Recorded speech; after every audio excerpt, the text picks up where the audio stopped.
What's up, everybody? Welcome back to Stacking the Box College Football Edition. I'm your host, Reed Wallach, joined as always every Tuesday, Cody Williams. We are here on the heels of Ohio State's 34-23 national championship victory against Notre Dame, thus closing a book on a historic college football season, 12-team playoff, our second season together. Cody, what's going on, man? We're here. This is the final little debrief from the week that was in college football. Maybe looking ahead, we'll get into everything. But how's it going, man? What are your thoughts on the national championship? You know, it ended up being a lot more fun than I thought it was going to be. We were going into halftime, Ohio State having a 14-point lead and then getting the ball to begin the second half. I was like, oh, man, this one might get really out of hand really quickly. And it almost did. But Notre Dame, like they have all season, showed a lot of fight.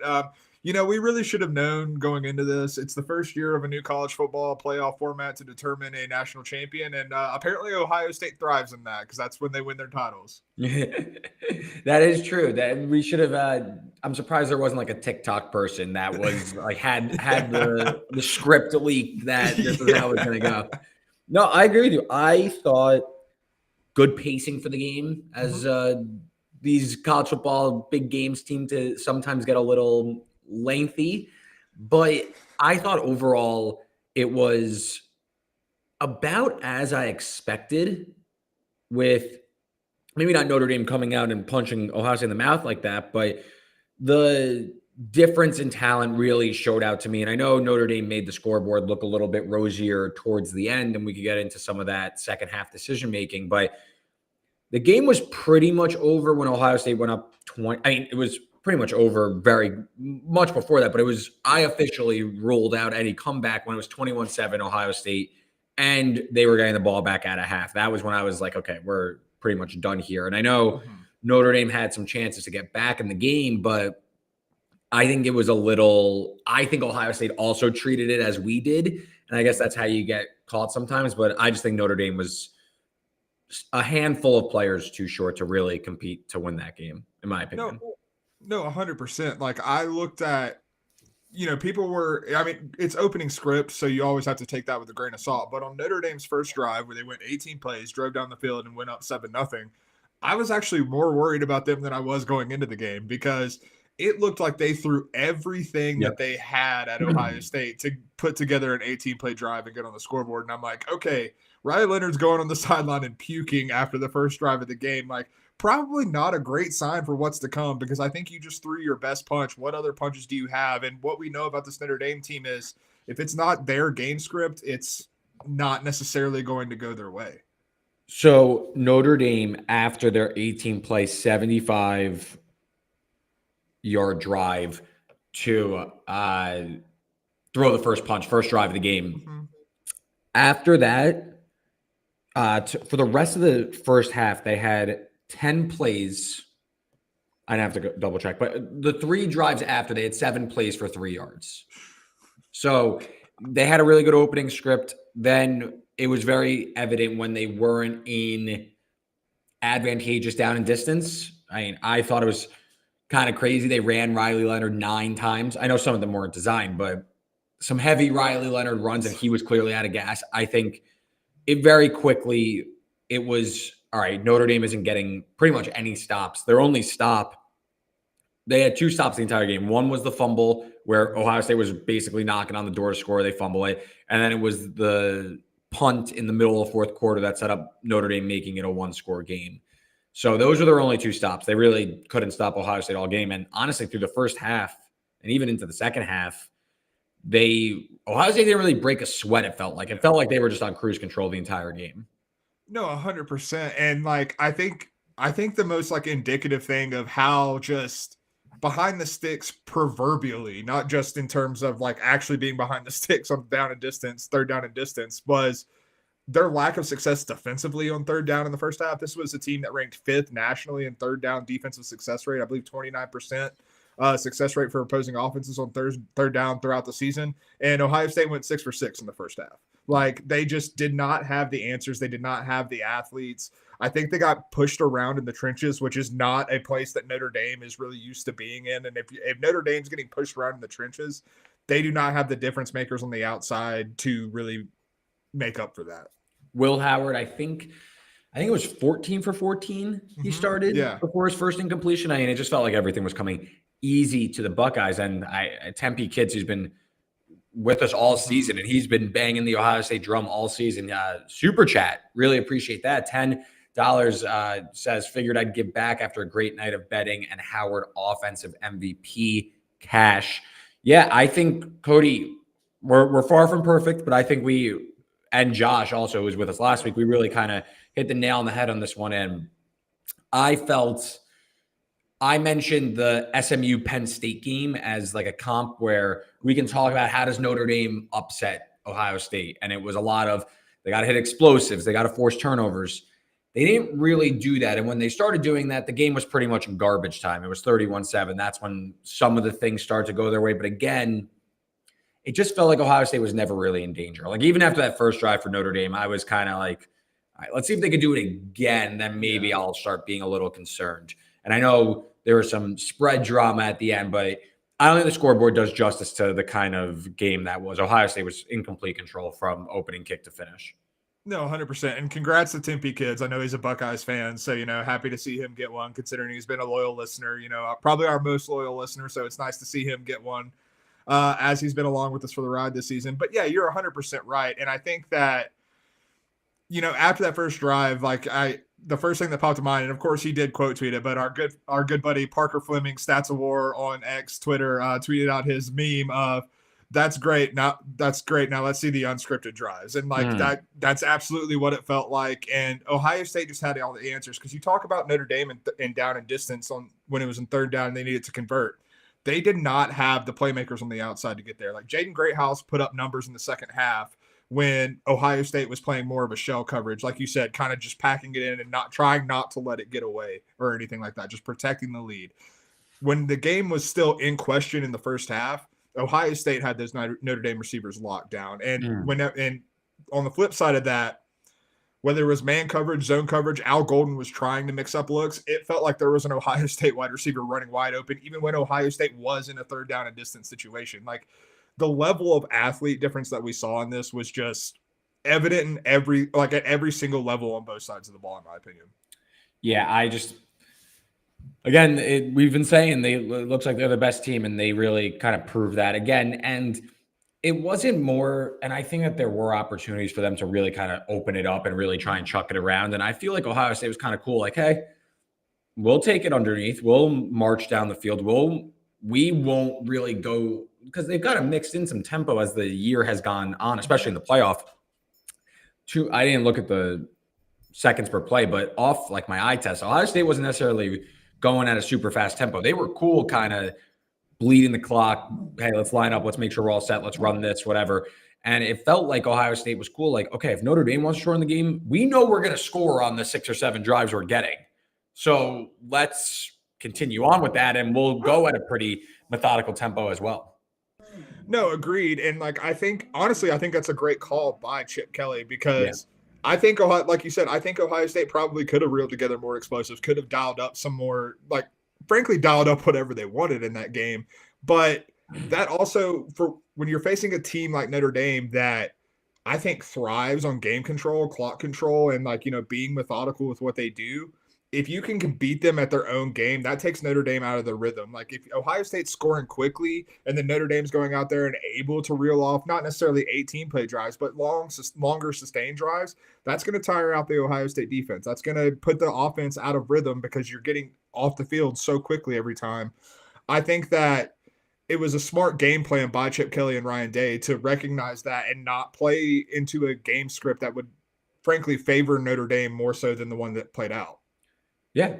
What'd you think about some of the decision-making from Notre Dame in the second half? And I'm alluding to kicking the field goal on 4th and goal that missed, like a 27-yarder or something like that, 26-yarder, something like that. And the fake punt on 4th and 2. So first off, on the field goal, that's the loudest doink I think I've ever heard, dude. That echoed all the way to New Mexico from Atlanta. Well, because what Jeter tried to do was what a lot of these kickers do on the extra point is really angle it in Mm-hmm. and you kick it like even harder with that angle to like cut the corner and beat it there. But when you hit it, there's so much force behind it because you're so close, it's going to smack off. You rarely doink from that close. You're either going to just like completely yank it or miss it, or, you're never really cut in the corner like that. No, 100%. I mean, like, I think that, I think in that moment, Marcus Freeman coached scared, which is not something he had really done throughout this postseason, not kind of the message that he'd been sending publicly. So that surprised me. Like, I thought for sure we were going to see them go for it in that situation where it was kind of all or nothing. Like, Ryan Day was asked in his post-game press conference about the third down pass to Jeremiah Smith that basically iced the game for the Buckeyes. And he basically said, you only get one of these national championship games a year. So we wanted to be aggressive in that moment and go for it. Marcus Freeman did not maintain that mentality. And like, maybe the fake punt was before that, if I'm remembering correctly, right? Yeah. So like maybe the fake punt played into that decision-making. Maybe it got him scared. I didn't hate the fake punt call. I actually don't mind that call at all because you're already behind the sticks a little bit, but I think that allowing a past failure to dictate your future decisions is not successful coaching. So I'll go in chronological order. I thought the fake punt was stupid. Okay. 4th and 2, you've been running Riley Leonard this entire game. He's been incredibly successful in that particular spot. Everybody knew they were going for it. It was the most obvious fake punt of all time. I know it like kind of almost worked, but at that point, wouldn't you rather just the quarterback throw it instead of your punter? Like, But that was the quarterback though. That was Steve. That was the backup Angeli that threw the pass. I don't know. I probably would have just done like an RPO, probably quarterback power, and have Leonard just duck it over. Like, it was very clear, and like I know it almost worked, but I wouldn't say that like it was. He had like a wide open guy. It was still like kind of lightly covered. At that point, the entire world knows you're going for it. Just go for it. Don't like try a fake punt, especially because they were already behind the play clock. They were scrambling all over the place. I don't know. That one I thought was just, I was like, I disagree there. On the kick, I see the logic in that, okay, you're down 16. You cut it to 13. You take the two-point conversions out of it, and you say, okay, my issue with it is there's 9 minutes left, and to that point, you had only stopped Ohio State once. And I know they ended up getting a stop. They ended up stopping Ohio State, and they punted back to them.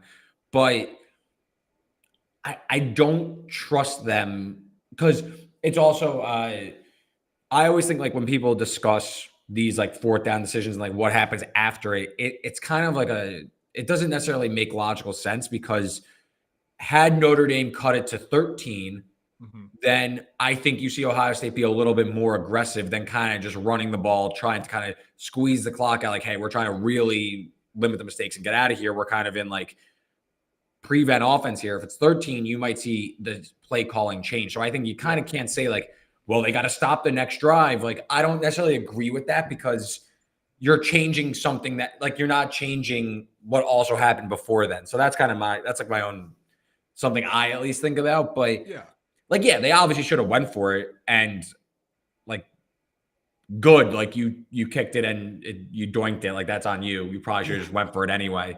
Because also like if you're throwing it to the end zone, holding penalty, roughing the passer, offsides, I don't know, anything could have happened. So as Tempe Kid says, Ryan Day got a little conservative down the stretch. So let's talk about Ryan Day. Yeah. Gets his national championship, about a month removed from, like 2 months removed from having like 24/7 security around his house because they lost to Michigan again. So, Cody, I'll start overall this Ohio State team, and you could talk about Ryan Day as well, but where do you land on this Ohio State team, national champions, best team in the league, best team in the country this season? Where do you land on them, I guess, like overall, what are your lasting impressions of the Buckeyes? I think that they played their best football at the right time. They lived up to their potential at the right time. And I think that ties into the Ryan Day discussion because I think both like narratives about Ryan Day can be true. Did he deserve a lot of the criticism that he was getting at the end of the regular season with a 4th straight loss to Michigan? Yes, you are a much better team than Michigan. Frankly, you showed in the playoff, you're a much better team than Oregon. The fact that you lost 2 games in the regular season deserves criticism. At the same time, when it mattered most, when the lights got bright, you had your team ready. You lit a fire under this team, and we saw them reach their ceiling, which I think is we went into the season thinking, okay, Ohio State has the most talent in the country. Ohio State should be the best team in the country. Can Ryan Day get them to live up to that? And it took a while. And I think the fact that it took a while deserves criticism. But I also think that when you look at this Ohio State team, when you look at Ryan Day, this is not really an uncommon narrative in coaching in any sport, not just college football. But you look at Kirby Smart. Kirby Smart had to go through the hurdles of, can he actually win the big one, or is he just, a talent merchant and he's never going to be able to get over the hump? Well, then he got over the hump, won back-to-back national championships. You look back, you look at the 90s Bulls with Michael Jordan. Like, they had to get through the bad boy Pistons and the Jordan rules, and then they finally got over the hump, three-peated twice in the 90s. So, like, this is not an uncommon coaching narrative, but that doesn't mean the criticism leading up to that point is undeserved. Yeah, I think that's well said. I'll say this about Ohio State. I see like a lot of people. The one that really loses me is this, like, Ohio State beat 7 of the top 10 teams or whatever. Like, I got news for you guys. Whoever wins it next year is probably doing the same exact thing. Like, that's just how, that's how this now works. Like, you're probably going to come from the Big Ten or the SEC. So you're going to beat like 2 or 3 of those elite teams. And then you're going to be in the playoff and you're going to beat another 4 teams or 3 teams. And what do you know? You'll land on the top 10 teams. So that one doesn't really pass the smell test to me. But I do think, obviously, there's like narratives and legacy and yada, yada, yada. And I think, as we discuss these teams, I think you need to remove Ohio State from judging their resume as a whole to some of the teams from the 4-team playoff and obviously to the BCS era, because you can't unsee that Ohio State lost to Michigan at home, their biggest rival, their biggest game, all that stuff. You can't unsee that. That's part of what happened this season. They won the national championship. They were great. They destroyed basically everybody, and they full credit to them. But like the talk of this like all-time team, you just lose me.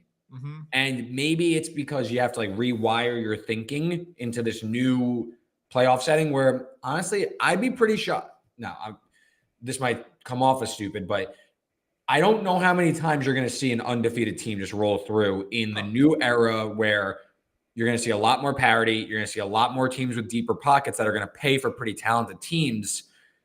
And these super conferences, I just don't know how many teams are going to be running the table every year. And those are probably the historic teams. I absolutely agree. Like, I think 2019 LSU might have still run the table in the 12-team college football playoff. Like, absolutely. But I think we're also we have to look at this much more like we do the NCAA tournament in college basketball. I think, or even the NFL. Yeah, honestly. Yeah, absolutely. Like, it's so much about it is matchups and playing to your potential at the right time. Like, which is what you were talking about with Ryan Day. Exactly. And I think he deserves credit for having his team ready to do that. Like, you can't discredit that. But I'm with you that in the all-time conversation, like, this team wouldn't have been in the 4-team playoffs. So, like, how can you consider them an all-time great team? Like, I don't think that necessarily computes, but I think it is a new standard bearer for the 12-team playoff, because, like, we can talk about them as an all-time great 12-team playoff team. Sure, absolutely. I think that's probably going to be in the cards, because look at the collection of talent. And, like, a lot of these guys are going to go on to very successful NFL careers. Like, I have no doubt about that. I think, like, when we talk about this team, excuse me, we're going to talk about, like, their, like, point differential in the playoffs and stuff like that. And they'll always be at, like, the top in this era. But again, when we talk, like, you can't overlook what they did in the regular season. That includes a loss to their biggest rival, Michigan, the biggest game of the year. That's part of it. And it kind of comes down to my Ryan Day opinion. He's obviously a very good coach. Good for you that you won it. It still doesn't appear, because you were bringing up like Kirby Smart and everything, it doesn't feel still that this is like his team and he's about to go on some crazy run. Whereas this feels more that it was a collection of talent and he was kind of just steering the ship. Whereas it feels like, just because you brought it up, so it's kind of top ahead, but Kirby Smart, it feels like he built that. Yeah. Whereas Ryan Day didn't necessarily. I mean, people say like the born on third base thing. Like I subscribe to that. I believe in that. But like, good for him. He won. He covered the spread in the national championship. So like, I'm good graces with me. But like, I'm still not necessarily changing my opinion on Ryan Day. No, I think that's probably fair. Like, I mean, Ohio State is, in my opinion, the best job in the country. Like, I think there are a lot of people who could succeed as the head coach of the Ohio State Buckeyes. Like, I don't think that's in question. So Ryan Day is going to be graded on that curve. And I think you're probably right. Like, yes, there are parts of Ohio State that basically sustain itself at this point with what the prestige of that program is, with the NFL potential that they clearly have when you go to that program as a recruit or a transfer or what have you. But I do think that Ryan Day does deserve credit, again, like I said, for getting his team playing their best football at the right moment. But I also think that when you mention looking ahead, what does it mean for what's next? We should really consider the fact that the top of the Big Ten was 3.5 teams. I'll call Indiana a half team. It's going to be a lot more crowded going forward, man. Like, Michigan's going to rebound. Michigan's going to be back in that mix. I don't think Indiana is necessarily going anywhere. I think they're going to still be in like either tier 2A or tier 1B, whichever you prefer. Illinois is going to be in that mix. Like, I think the Big Ten's going to get tougher. And if Ryan Day is going by the same mold of, yeah, we can kind of cakewalk through the regular season, that might catch up to him at some point. We'll see. So you bring up Ohio State, Notre Dame. Also, I mean, you look at like the national championship odds for next year, and we're going to go through some odds that jump out to us. But let's focus currently on the two teams that played last night. And both are viewed as national championship contenders. Mm-hmm. Ohio State is the favorite going into next season. Sure, you're going to lose Will Howard, you're going to lose Jack Sawyer, you're going to lose some of those key guys, but you are going to a highly touted recruit in Julian Sayin. You will have Jeremiah Smith back, who is viewed as a Heisman contender. We'll talk about that as well. Okay, Down's going to be back. So Ohio State's 450. Notre Dame's 12-1. They are the 6th choice in the market behind the likes of Texas, Oregon, Georgia, Penn State. I mean, Ohio State, they open Texas at home in the Horseshoe week 1. That might be 1 versus 2, quite honestly. Like, it probably will be Texas, like I just said, number 2 choice with Arch Manning. So Ohio State going to be up against it pretty quickly. Where again, we've seen now you're an elite team, you get a mulligan or 2. So we'll see how it goes for the Buckeyes. As for Notre Dame, they open at Miami. I don't know if that's at Hard Rock or if that's on a neutral site, but we'll see if they go to Carr, who is the highly touted recruit, or if they stick with Angeli, who we obviously saw in the Orange Bowl. But where are you at with both these teams? Do you think Ohio State's a justified favorite going into next season?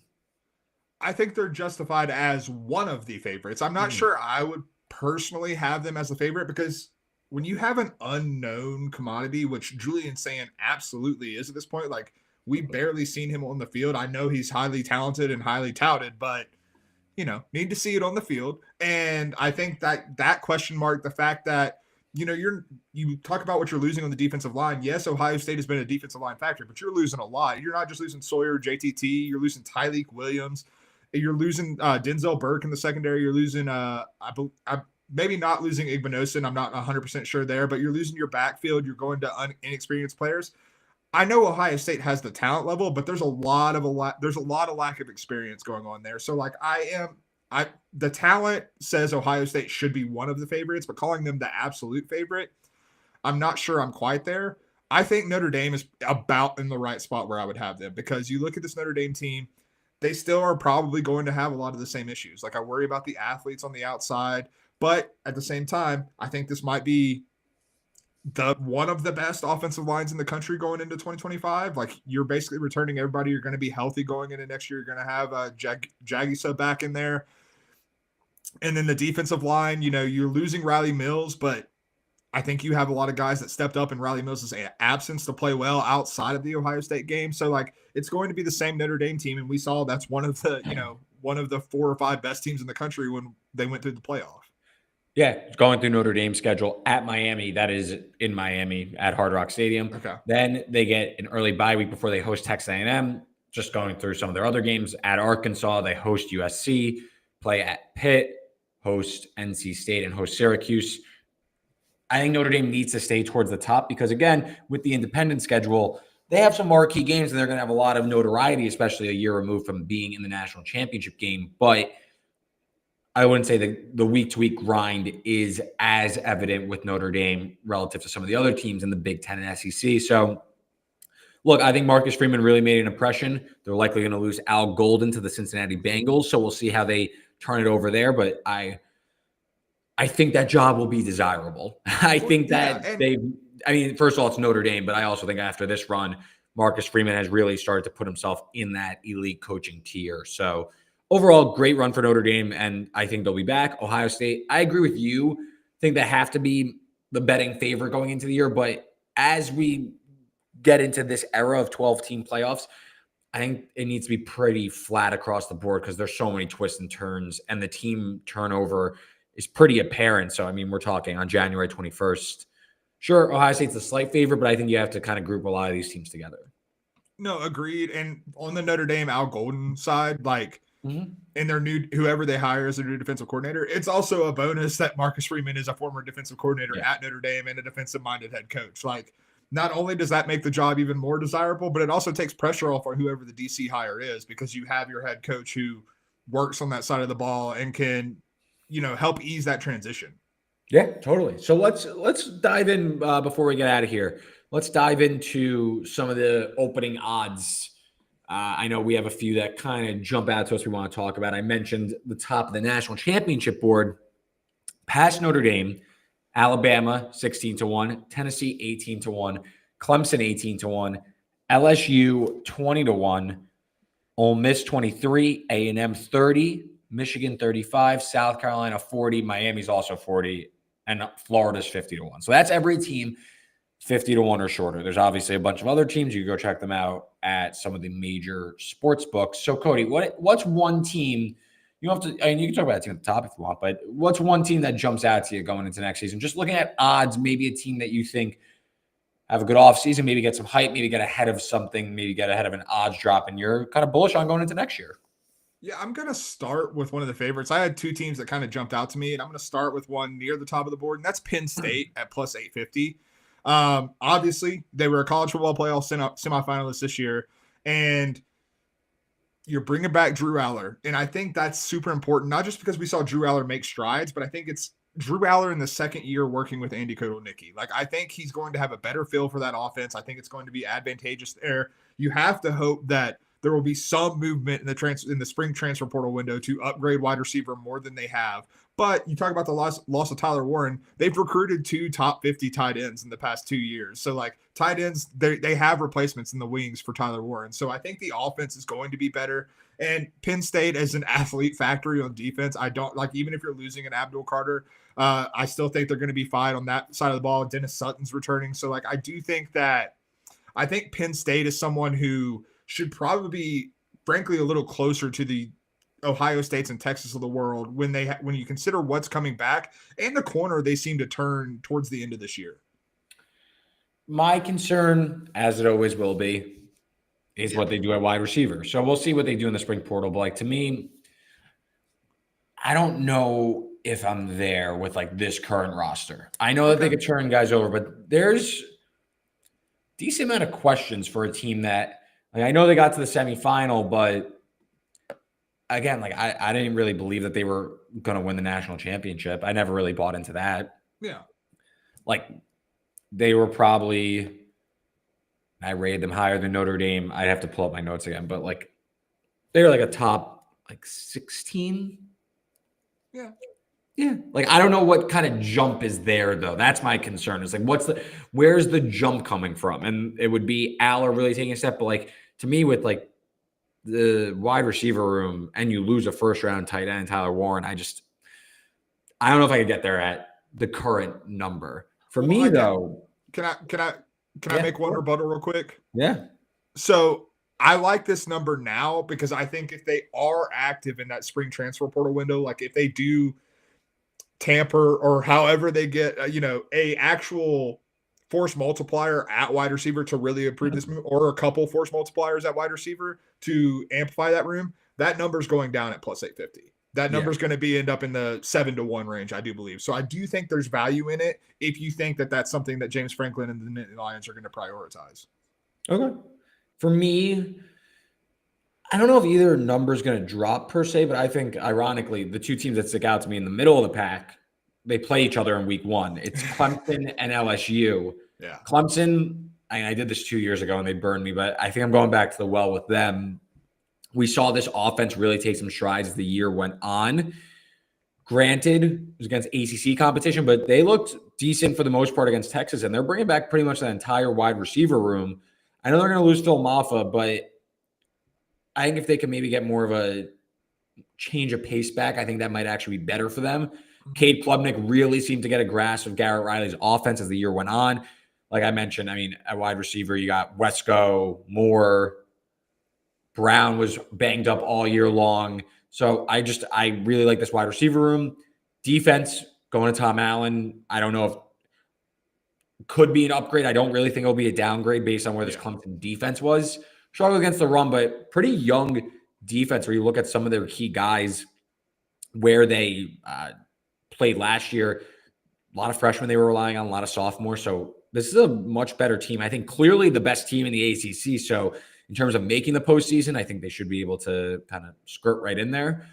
And I think that this team might be ready to go, especially if Cade Klubnik, like to me, we're talking like Drew Aller and the Penn State team. Like to me, Clemson, if I were to say who's more likely to make a jump, it's probably Clemson because I see what's on the roster already. Mm-hmm. For me, Penn State still might be lacking a little bit there in terms of the second, taking that next step, I should say. And then for LSU, doing really well in the transfer portal, bring back a quarterback we both like in Garrett Nussmeier. I know they have to turn some stuff over, especially at the skill position players, but to me, that's a team that they've been rated really highly, and it takes just a few things to click for them to, I think, jump into that elite tier. Also, like SEC, maybe in a bit of a transition. Mm-hmm. Who's playing quarterback for Alabama? Ole Miss, a lot of guys leaving the team there. Georgia, still a standard. Tennessee, also going to be very good, I think, again, with Nico back. But like to me, LSU sitting at 20-1. Alabama 16, Tennessee 18. Like, is there really a gap between those three? Like, I don't know. I just think LSU might – a few things have to happen for them to be right back in the playoff and have an absurdly talented team.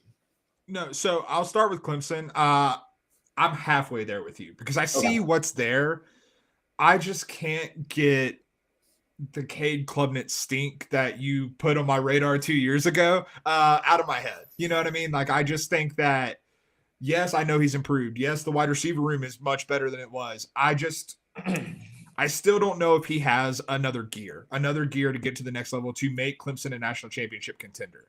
That's right. That's kind of my one drawback there, but your points are well taken and I think are very valid otherwise.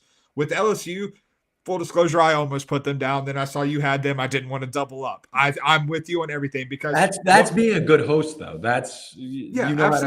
You know how to run the show. Absolutely, man. You know, I'm trying to make better content for the people, but I love this LSU team. We're both huge fans of Garrett Nussmeier. They've done a good job replenishing the wide receiver core, I think, in the transfer portal. More importantly, you go back to the criticism of Brian Kelly and LSU going into this past season. It was you didn't use the transfer portal hardly at all to address your defense, which was the reason that you had a Heisman Trophy winning quarterback in Jaden Daniels and didn't even sniff the college football playoff. So this year, I believe they've brought in like 6 or 7 guys who are probably going to be immediate starters on the defensive side of the ball. I think that is an absolute, that is a great sign for where LSU is trending because we know what Garrett Nussmeier and this offense are capable of. It's not necessarily, it's a different offense than what they ran with Jaden Daniels, but it's still high octane. It's still very potent. And if you can have a defense that can at all limit what opponents want to do, this LSU team is absolutely, I don't even care if there's a power void in the SEC or not. It could be the same SEC power struggle that we've seen for years. And I still think LSU can crack that. Yeah. The LSU, with the talent they consistently have, it's more about can Brian Kelly and the coaching staff get it all to gel. It's never a talent issue for LSU. It's more, can you make it work? So, And look, that we're speculating. I mean, it's the day after the national championship. We're talking about what we're going to be talking about a year from now. So, to me, there are worse bets to make at 20-1 than betting on the upside of LSU making it click. Whereas there's some other teams where you really need to kind of bend over backwards to say well, I really like this guy and it might work. To me, LSU, it's a pretty clear path to them being, at the very least, in the playoff mix, which I don't think you can say that about a lot of teams as easily. What about some other teams that stick out to you further down the board, and like any win total stick out to you or anything? So I'll one national championship a little bit further down the board, kind of speaking to what you were talking about with the potential power void near the top of the SEC. South Carolina, 40-1. I think they're super interesting. And it kind of does play into what you were just saying. Like, does Lenora Sellers make this leap? Does some of the losses of like TJ Sanders on the defensive line, can Dylan Stewart and company really withstand that? Are they going to be able to reach the same highs? I think they can. I'm really high on Lenora Sellers. I thought he progressed tremendously throughout the 2024 season.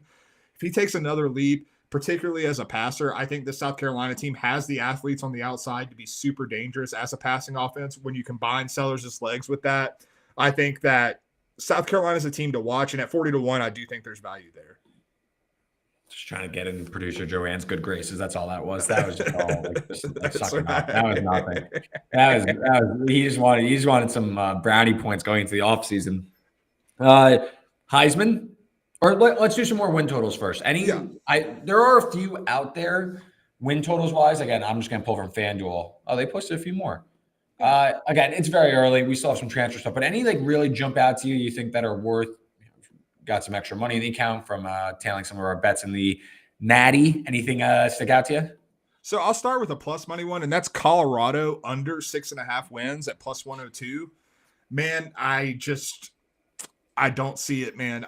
I think the shine on Caden Salter, who's obviously transferring in to replace Shedeur Sanders, I think is worn off in my opinion. I think he's limited as a passer.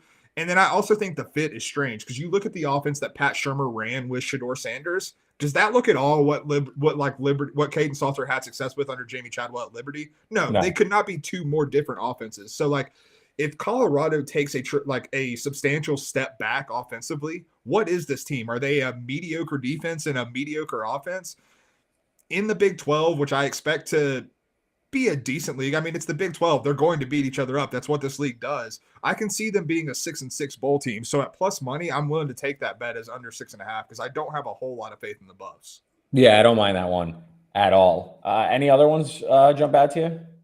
Going back to the LSU train, LSU over 8.5 wins at minus 120. Like, I think that's not juiced too heavily quite yet. Like, you look at some of the other win totals, I believe Texas over 9.5 is juiced at like minus 200 or something like that. LSU over 8.5 at minus 120. I think there's some value there because, like we said, if all of this clicks for LSU, they're easily a 9-win team, potentially a 10 or 11-win team. So, like, I understand the schedule's daunting, but at the same time, like LSU has the talent level to be one of the best teams in the country, and having a win total at only 8.5, I think that you have to look there. Yeah, just one that jumps off to me because I'm just clicking through, just glancing at their schedule. Michigan 8.5. Mm-hmm. Man, this schedule sets up nicely for them. Like, I know obviously they play Ohio State and they play in week 2 at Oklahoma. But after that, man, like, we'll call it like close spread at USC, maybe slight underdog. But after that, Nebraska, at Nebraska, maybe or a slight dog. Like, that's like 4 games that like are kind of in question. Besides that, they should be a pretty clear favorite in every other game. So I don't know. That was one that jumps off the board to me. Any other ones before we move on to talk some Heisman? I'm taking a look at Florida over 6.5 wins because I know it's another daunting schedule. It's not as daunting as it was last year because there are some teams that could take a step back, but I'm looking at this schedule and I count 6 wins that I'm comfortable saying right now. And that's LIU at home, USF at home.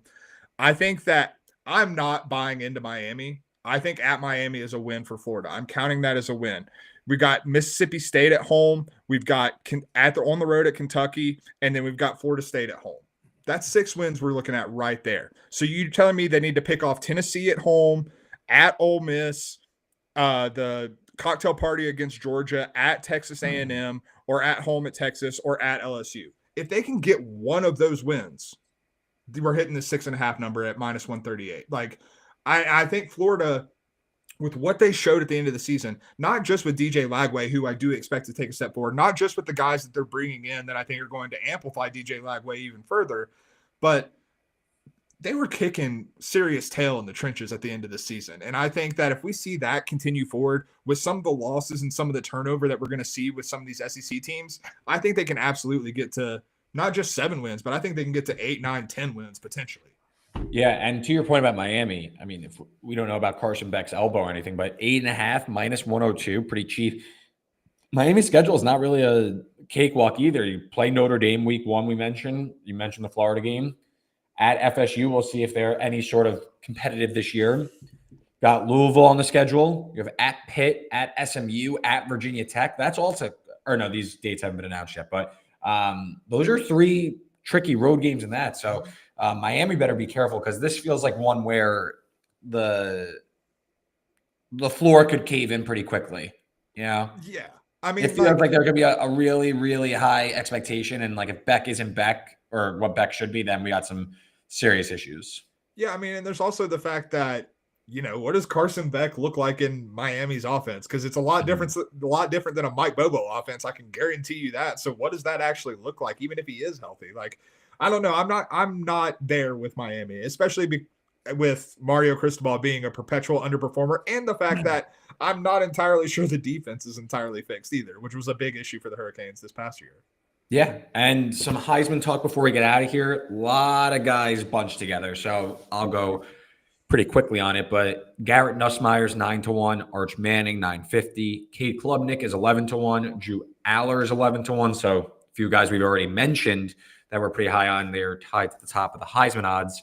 Nico Iamaleava, 11-1. Jeremiah Smith, your first skill position player. He's 14-1 to win the Heisman. Lenore Sellers, 18. Julian Sayin, he's going to be the Ohio State starting quarterback most likely, 18.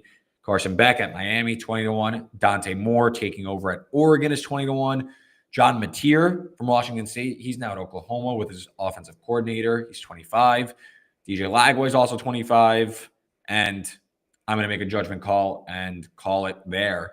So, Cody, any guy, I mean, let's just start with the big name, obviously, Arch Manning. You buying into the Heisman odds plus 950? Am I buying into there are 2 different questions at play here. Am I buying into Arch Manning? I actually am. I'm an Arch Manning believer. I think that he's going to be good for this Texas offense. Do I believe he should be a Heisman Trophy favorite going into his first season as the starter? Absolutely not. Do not touch this number at less than 10-1 odds. Absolutely not. That's a complete stay away from me. I like to have, if I'm looking this far ahead in the future with a Heisman market, I'm not taking a favorite that we've barely seen play. Like, that's just not smart business. That's not how you're going to make money in this. Especially at these odds. Yeah, exactly. I'm toying with, what if Arch isn't good at all? What if Arch just isn't good? I think it might be good for my brand if like that's like what I lean into. I don't know. It made for some good content. There's no doubt about that. So good, shouldn't he have just taken Quinn Ewers' job this year? I mean, I think that the public's perception of Quinn Ewers is much different than college football programs of Quinn Ewers. That includes Steve Sarkisian, and that includes, there have been reported offers of a $6 million and an $8 million NIL offer for him to stay in school and not enter the NFL draft. Like, if that's being thrown around there, that to me tells me that we do not value Quinn Ewers the same as these other people do. Okay. We'll see. I don't know. I might zag and be part of like the anti-Arch. I mean, that's fine. Like, I'm not completely dismissing the possibility because we don't know, which is why you cannot touch this Heisman number. What if he's just ass? Just comes out there and like goes like 11 of 29 in his first start against Ohio State. Yeah. I mean, it would be tremendous content. There's no doubt about that. I don't know. I'm sure even if he's not super good, especially out of the gate like that Ohio State game, I'm sure he'll stay towards the top of the Heisman Trophy leaderboard. I mean, to me, like, wish the number was a little longer, but like Klubnik, obviously, if I like Clemson, I kind of lean towards that. Nico, another name. I mean, I liked him last year, so I could see it. I do think, in the market's wise to it, but Jeremiah Smith at 14-1. there's already he's the best player in college football. Mhm. And we saw this start last year with Travis Hunter, where if one of these guys doesn't emerge, they're just going to choose the best player in college football. And Ohio State, I mean, they're the national championship favorite. If they go from Will Howard to Julian Sayin and Jeremiah Smith catches, I don't know, like 90 balls for 1,200 yards and 10 touchdowns, something like that. Mm-hmm. I could see a pretty strong movement to give Smith the award, especially in the wake that Travis Hunter got the award. And maybe there's this kind of changing of the guard in the Heisman process, that it doesn't go necessarily to a quarterback, just best quarterback on the best team. It goes to, right, hey, we're just going to reward like the coolest guy and like the best player and like it's all like, because I don't know if there's necessarily a tantalizing quarterback necessarily, like the Caleb Williams, the Lamars, the Bryce Youngs. Like, I'm not sure those guys are dime and dozens in college football. So I do wonder if there's this movement now. Hey, let's reward the really, really talented guys, but not necessarily just a quarterback. Let's be a little bit more creative in our process. And maybe last year was really the start of that. And I mean, look, just a few years ago, 2 years ago, I should say, Marvin Harrison was a finalist and his case was non-existent. He had no business being there, in my opinion. He was just kind of there because his name was Marvin Harrison Jr. So that's not to say Marvin Harrison isn't good. He didn't really have like a Heisman Trophy case, in my opinion. No, the resume definitely wasn't. Yeah, that wasn't like a shot at Marvin Harrison. It's more of like how Ohio State was 2 years ago. No, 100%. I think my one pushback, particularly, since it's January 21st, and we've got a long way to go until the Heisman Trophy is awarded. I'm a bit hesitant to put anything down on a skill position player with an unknown commodity at quarterback. I already talked about how that concerns me with Julian Sayin, like we don't know what that's going to look like. And Jeremiah Smith's value is dependent on Julian Sayin getting him the football. And so I think at this point in the market, when the odds just released today, like I think that if I'm gonna bet Jeremiah Smith for Heisman, because I think your argument is absolutely valid. I think we could be seeing a shift in the way Heisman Trophy and the way college football and Heisman voters are wisening up to the fact that this isn't necessarily a quarterback award. I do think that is a valid movement we are kind of seeing.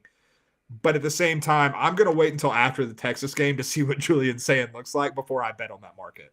I think that's totally fair. And again, it's like 14-1, so it's not as appetizing. Yeah. Like, it's pretty wise to that. I mean, he's the 6th choice. So, like, it's not like I'm like announcing something that not like the odds makers don't know. But like, I think that's interesting. If you want to, so you mentioned the unknown commodity. Mm-hmm. If there's reports that Bryce Underwood is going to win the Michigan starting quarterback job, obviously his odds will go down. But like, to me, he's 60-1, and I'm not saying Bryce Underwood versus Arch Manning or anything, but like, to me, 60-1 for a guy that has been touted like the Messiah, the top recruit. That's a guy that potentially jumps out to me. Like, again, if you're going like further down the board, you want to buy some upside, because I do think, like, again, you might see a somewhat similar Heisman race this coming year relative to last year, just with some of the quarterbacks at the top. I don't know if there's necessarily a dominant type run coming from anybody.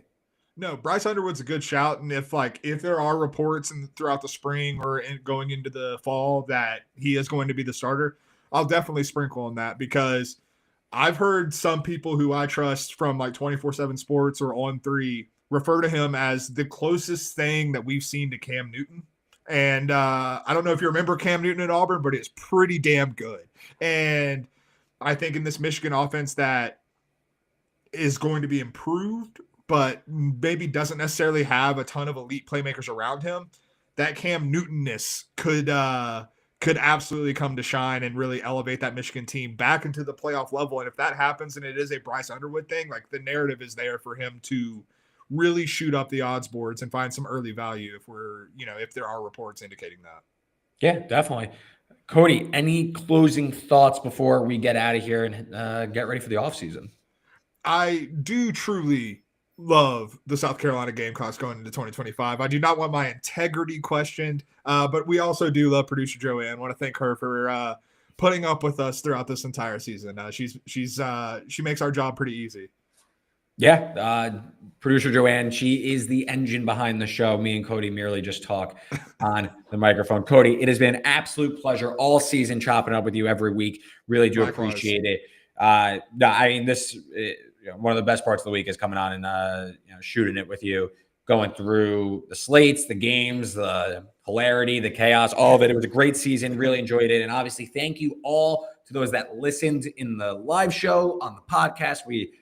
Massive numbers. We crushed our stuff from last year. It's our first year doing it last year, and we did really well. We were excited about this year, and we really smashed all expectations, and that's all because you guys, for some reason, chose to listen to me and Cody talk about college football every Tuesday. So big thank you to you guys who listen. Big thank you, Cody, for working with me all season, and obviously big thank you to producer Joanne. Like I said, she's the engine behind the show. So until next time, enjoy the offseason, enjoy the offseason chatter with all your teams, and we'll be back in the near future talking all things college football.